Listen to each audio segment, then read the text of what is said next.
definitely passion for communication, that kind of passion to bridge conversation between people who speak different languages. It's very important to make sure that your language proficiency is well enough that you can actually identify the differences between the two, or at least two working languages.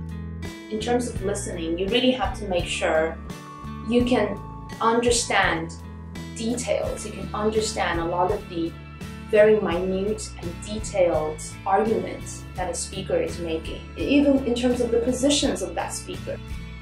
And in terms of speaking, I think, of course, you need to be fluent.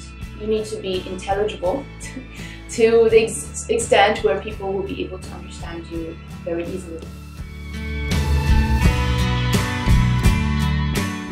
You need to make it part of your life, and you really have to enjoy the idea that, you know, my life is composed of two languages, it's Chinese and English.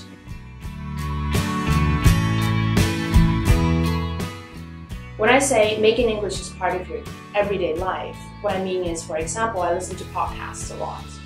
And I listen to podcasts when I travel from point A to point B, or when I'm doing my laundry, when I'm folding my clothes, when I'm washing dishes, when I'm putting on my makeup, which takes up a lot of time for a woman.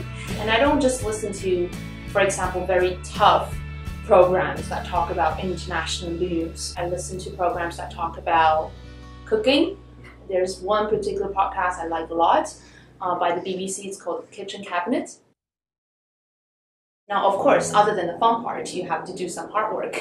Everybody knows the importance of practice. You have to do deliberate practice.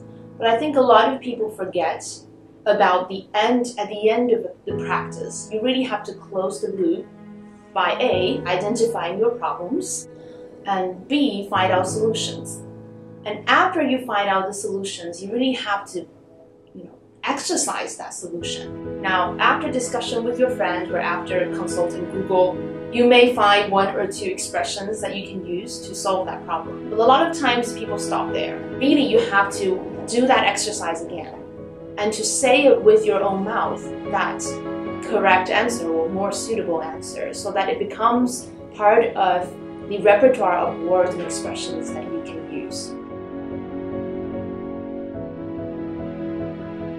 When you're in Taiwan, when you're studying English, no matter how hard you try to get authentic materials, you will always still feel this is something exotic or different.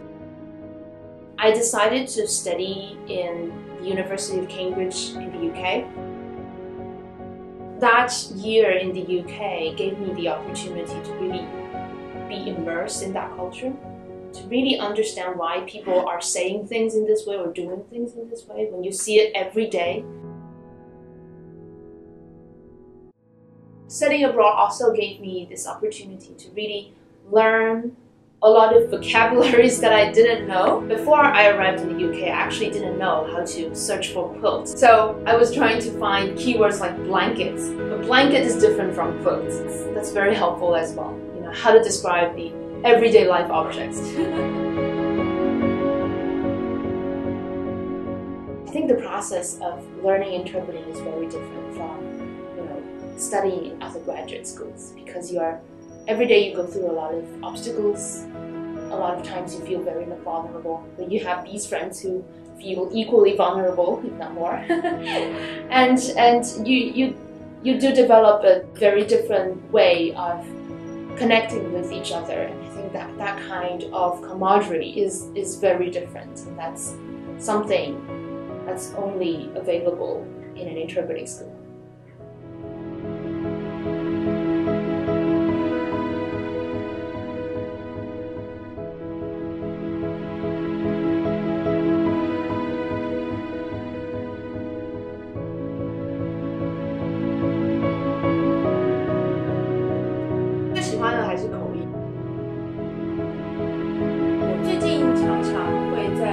开始上工之前呢，抹一点精油。